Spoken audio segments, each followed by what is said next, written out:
Escape. Escape, designed to free you from the four walls of today for a half hour of high adventure.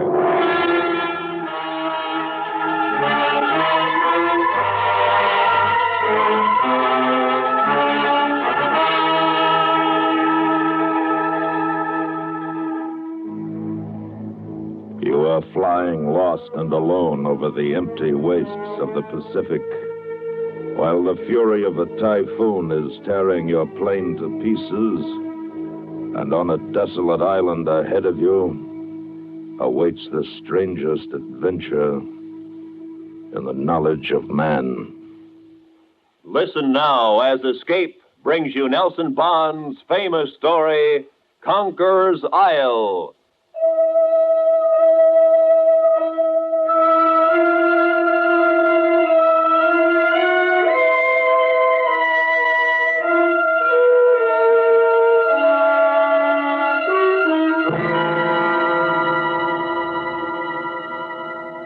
You've got to believe this. I know it sounds impossible. It sounds crazy. But you've got to believe it. That's why I'm here. It's the truth, and you've got to believe it. You've got to, sir. That's the way he started, almost as soon as I'd walked into his hospital room. He wasn't violent, you understand. There was no need for restraint. But his every action, every gesture was evidence of a psychotic condition. To be extremely charitable, battle fatigue.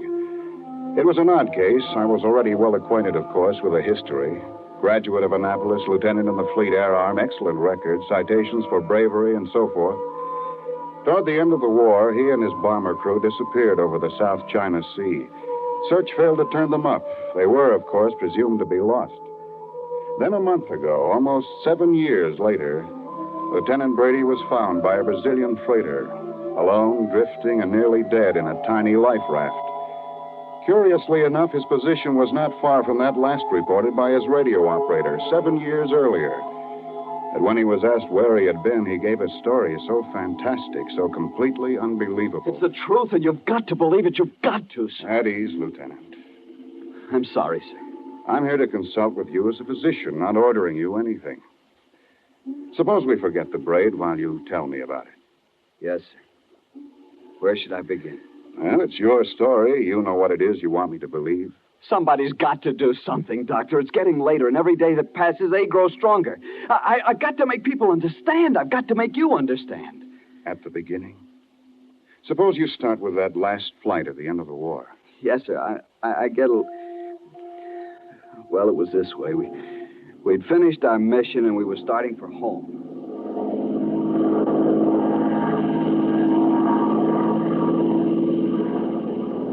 We were over the South China Sea between the Philippines and Indochina, roughly off Palawan, and everything was peaches and cream. The Ardenales was purring along like a dream, and I was sitting here chewing up a pack of gum thinking about how good that can of cold beer was going to taste when the intercom cracked off in my ear. Lieutenant, Jap freighter, 10 o'clock. Huh? Yeah, you're right. Looks like a tramp. That's what I figure. Have we still got Bertha? Yes, sir. Okay, maybe we can have some fun. Red 4 to Mac. Red 4 to Mac. Go ahead, Red 4. Jap freighter, 10 o'clock. Check. We're carrying a Bertha. How about it? Why not? It's your party. Go ahead, and good luck. Roger, and out.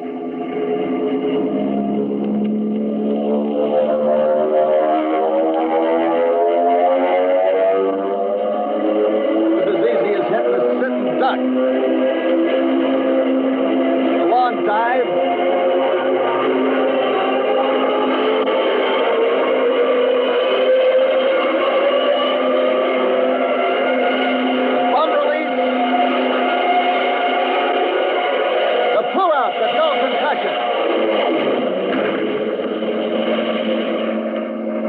Down a raft stack, and that Jap ship went up like a Roman candle. Hey, nice going, Lieutenant. Right on the button. That's one Jap we won't have to worry about anymore. Lieutenant, we're hit. Huh? Piece of that Jap must have come up and hit us. We're spraying gas all over the Pacific, out of the left wing tank. Yeah, I see it. Guys, get ready for a bath. We'll never make it back. I object. It ain't Saturday night. Never mind. I always did want to take a ride on one of them little rubber boats. Navy will be out to get us before we have a chance to get thirsty. Red 4 to Mac. Red 4 to Mac. Nice going, fella. Yeah, only it was a two-way deal. We're hit, Mac. Losing gas fast. Think you can make it? No, it's a salt bath for us. Sorry, fellas. Keep your radio on. Give your last position to base before you ditch. They'll have a rescue party out in an hour. Wilco. See you tonight. Good luck. Over. Roger and out.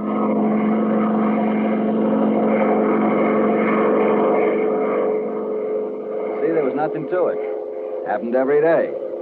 The ships all over the Pacific, they'd have a destroyer sitting here when we came down almost. But a half hour later, when our gas was down to a few cupfuls and the rest of the squadron was long out of sight, an amazing thing happened.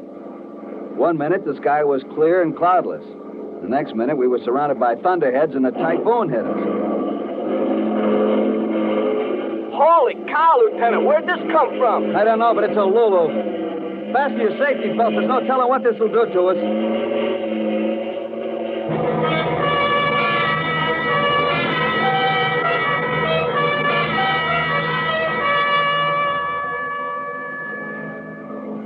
It was a granddaddy typhoon, all right, but it lasted only a few minutes, and then we were out of it as miraculously as we'd come into it.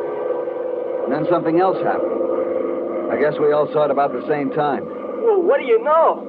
Take a look at that sight for sore eyes. Man, oh man, it looks mighty fine to me. What island is it, Lieutenant? I don't know. At the way we got tossed around back there, I haven't any idea of our position. We could be anywhere from the coast of China to the Philippines. Who knows? Who cares? It's dry land. Just in time. We're out of gas. Take a bearing and radio our position, Jack. We're going down.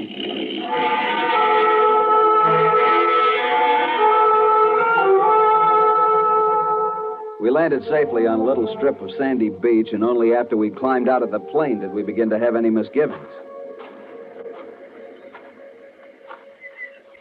What do you think, Skipper? Well, it doesn't look like much, but... I don't see anybody. Not a sign of life. I got a good look from topside coming down. There weren't any houses, nothing. Still, you can't tell. There could be Japs, or worse. Headhunters, maybe? We'd better stick together, stay close to the plane. It shouldn't be more than a few hours before... Yeah, except that I... Hello! Hey, what? Hold it. Hello there! It's a white man. Hey, what is this? Keep your eyes open. It might be a trap. Yeah, but he's a white man who speaks English. And he's not armed. No, I don't see any guns. It's the same. Watch it. Welcome, gentlemen. Welcome. I saw you land, so I hurried out to see if I could be of any assistance. May I introduce myself? I'm Dr. Grove. I'm Lieutenant Brady, Radio Man Cavanaugh, my gunner, Sergeant Golding. It's a pleasure, gentlemen. Any of you in need of medical assistance? No, thanks. We're all okay. Just a little surprised to find anyone here. Yes, of course. That can be explained to you later, but now you'll be wanting food and rest. Hey, a little chow wouldn't be bad, huh? First, we have to get in touch with our base, give them our position. Of course, but such things take some time in these primitive areas. Oh, no, we have a radio in the plane. I did have, Skipper. I was starting to tell you. Went out just before we sighted the island. Must have got wanged up in the storm. But you can fix it. I guess so, if it's nothing serious. I'll tell you better after I get a chance to go over it. Of course, but in the meantime, I hope you'll accept our humble hospitality. Now, if you will follow me. How about it, Skipper? Sure, why not? After the last half hour, we could all use a little relaxation. Very good. Right this way, please. We should have smelled it right then. There was something strange about the whole thing.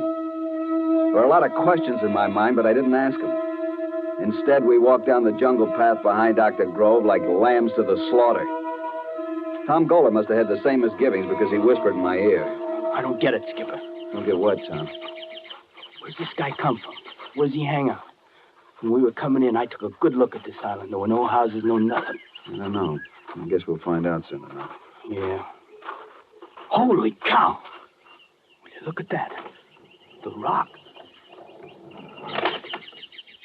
Here we are, gentlemen. If you will be good enough to enter. Enter what? That? Oh, don't be alarmed. It's only an elevator. The entrance is from the ground floor. An elevator? In this jungle? I don't get it. You mean to tell me you live underground? My dear Lieutenant, I'll be glad to explain everything later. It's all very simple, but first I must insist that you... Insist? Suppose we prefer not to get into your elevator. Then what? Then I should be compelled, most regretfully, to enforce my request. Guess again, pal. We've got guns. 3 guns. Lieutenant, would you be kind enough to fire your gun? If you have qualms about killing a man in cold blood, you might fire it in the air. Wait a minute. Keep your hands out of your pocket. Perhaps you'd care to stop me, Lieutenant. I'm warning you. What? Try again, Lieutenant. I'm afraid you're going to find that your guns will not work on this island. Skipper is right. Mine won't work either. Neither will mine. And now perhaps you will be kind enough to step into the shaft. Look, I don't know what's going on here, but I don't want any part of it. Come on, gang, let's get out of here. Just a minute. I'm sorry. You forced me to use harsh measures. Believe me, I do so reluctantly. What's that you got there? Just a small tube, but a very potent weapon, I must warn you. Yeah? Well, then you better use it fast. I made a desperate lunge for him, and suddenly a tiny shaft of light flicked out from the tube and touched me, and I stopped, frozen in my tracks. Conscious, my eyes open, seeing him, hearing him. But try as I would, I couldn't move a muscle. I seemed to be turned to stone.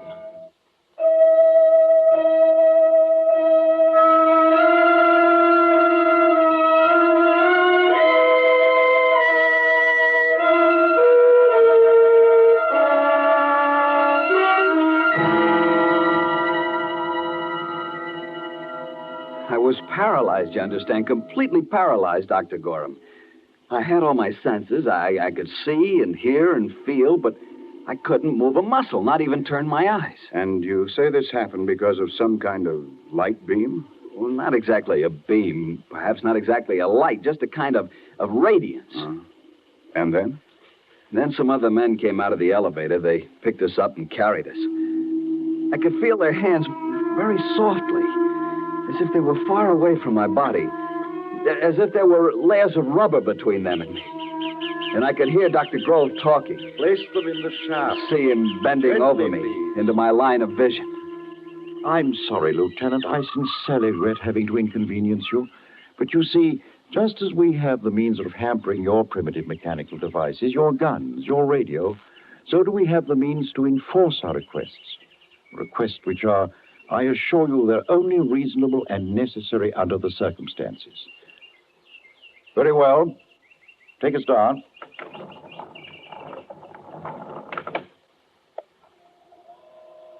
My head was reeling, and fear was growing in me. Who were these men to talk of radio as a primitive device? What kind of men were they? Where were they taking the 3 of us? What were they going to do with us? As if he'd read my thoughts, Dr. Grove leaned over me again. There is no need to be alarmed, Lieutenant. No need at all. Well, Frater? I'm sorry, Frater Dorden. It was necessary. They would not come willingly. I see. Few of them do. Ah, well, put them in sleeping chambers until they recover. And be gentle. They're frightened. Poor things.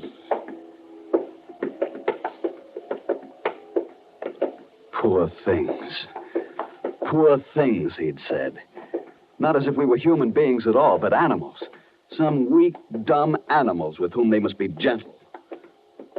It was then that I began to know real fear.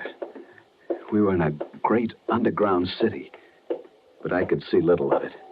Nothing except what passed in front of my rigid eyes.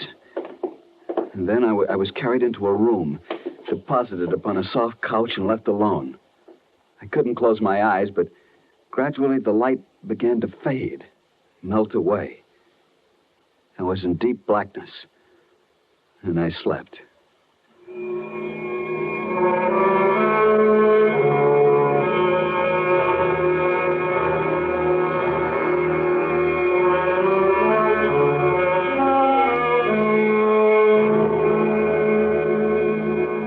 I don't know whether the return of the light awakened me or whether it came on automatically when I woke up, but the room was bright and I could move again.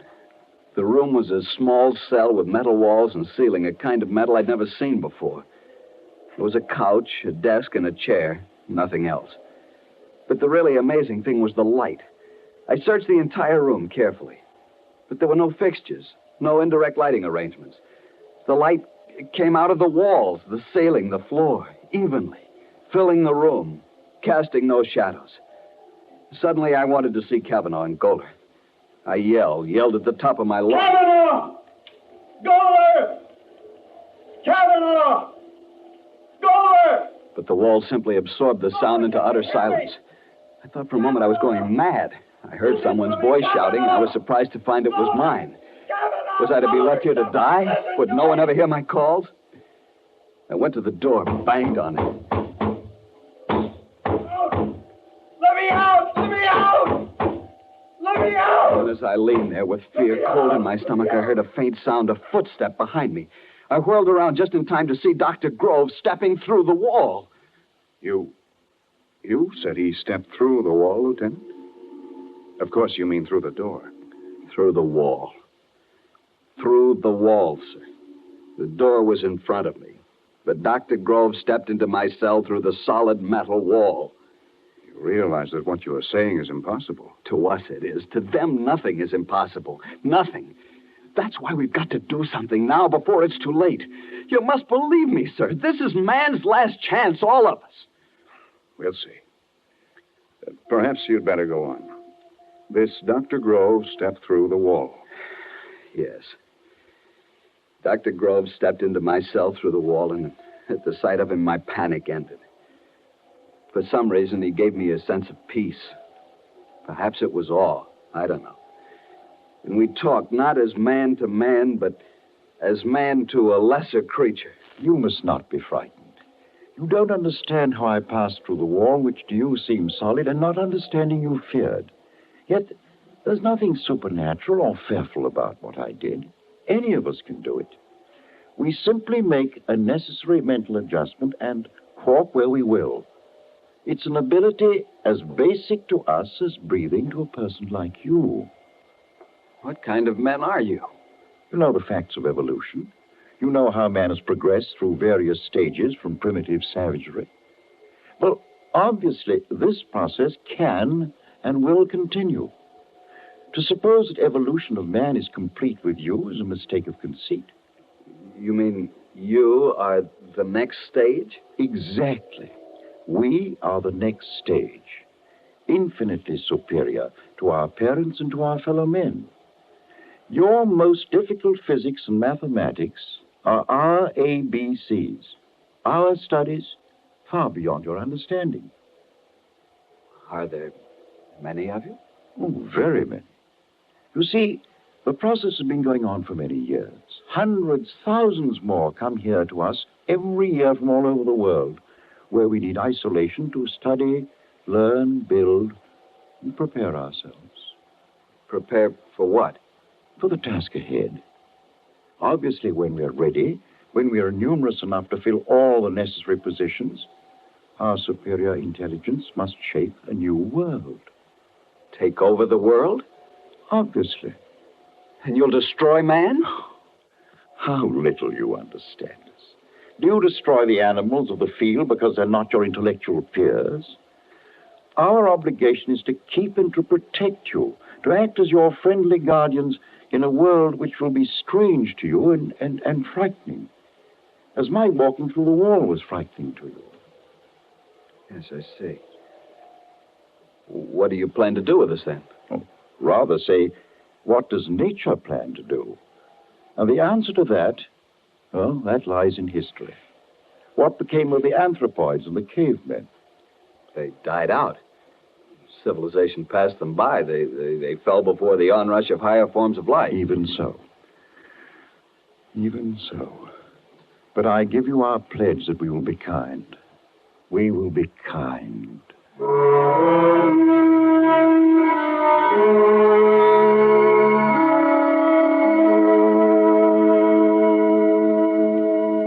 And then he took me out into that great underground city, through its corridors and great halls and laboratories and shops. Took me among the thousands of his fellow men. There I saw marvels of which I could talk for hours. And then I met others like us. Some 200 captive cattle. People who'd stumbled onto this island as I had. There were famous names among them. A famous author whose ship disappeared in the Pacific years ago. A big game hunter, a famous aviatrix for whom a dozen fleets had sought in vain. All of us, prisoners. We were treated with great kindness, made comfortable and relatively happy. We were their pets, you see. They're dumb animal pets.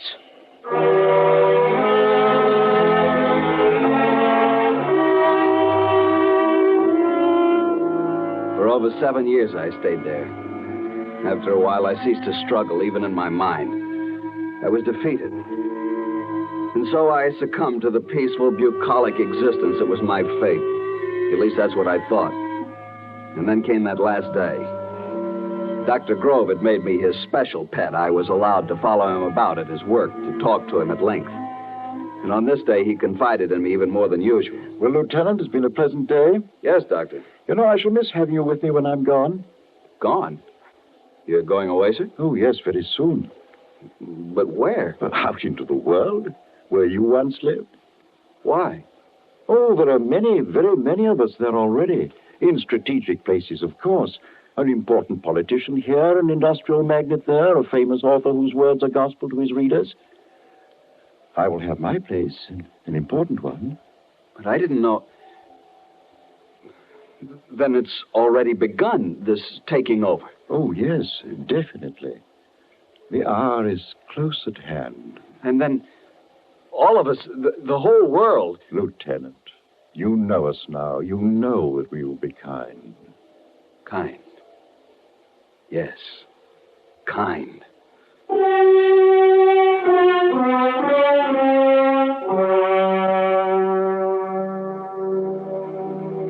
Suddenly, all the anger that was in me welled up. I didn't want to be a dumb animal, a pet for some superior being to be kind to. I didn't want that for my loved ones, my friends, my fellow men. That night at dinner, when they fed the prisoners in the big communal hall, I got a chance to talk to Tom Golder, my old gunner. He listened and then shrugged hopelessly. They'll succeed, Joe. You know that. No, Tom, no. Not if the world can be warned. I don't know. Maybe it wouldn't make any difference. Besides, how could they be warned? If somebody could get away from here. Escape? It's impossible. Yeah, I know. That's what I thought. But listen, I got an idea. There's one flaw in their perfection. What? Their gentleness, their kindness. They can't bear to hurt anyone. None of their weapons kill, but only paralyze temporarily. And they simply can't conceive of treachery from us. What are you driving at? I'm going to play on Dr. Grove's liking for me, his kindness. And I'm going to trick him. How? Tomorrow, I'll ask him to take me up, back to the plane, to get pictures of my father and sister. Tell him I'm lonesome, suffering. He'll do it. I'm sure he will.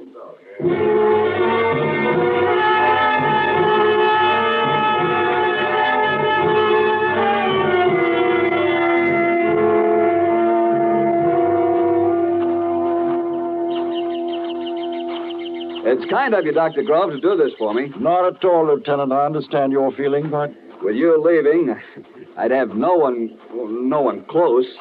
The pictures will make me feel a lot better. Oh, I hope in the for map your compartment. sake. Oh, well, I hope for your sake they're still there. Dr. Grove, look, over there. What? I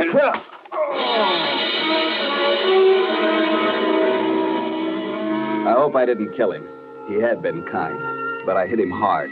And then I broke out a life raft from the plane. I was almost afraid to look at it, but it was okay, even complete with supplies. It should have been rotted, but it wasn't. Maybe he had control over that, too. I don't know. I ripped the valve and threw it in the water. In 5 minutes, I was out beyond the breakers.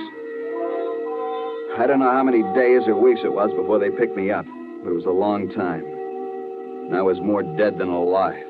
It was quite an experience for you, wasn't it? But you see, it doesn't matter with me.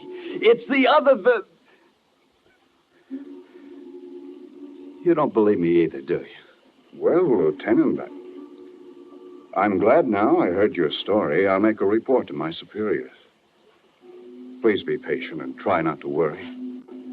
Try not to worry. Good day, Lieutenant. Oh, get out. Get out, sir.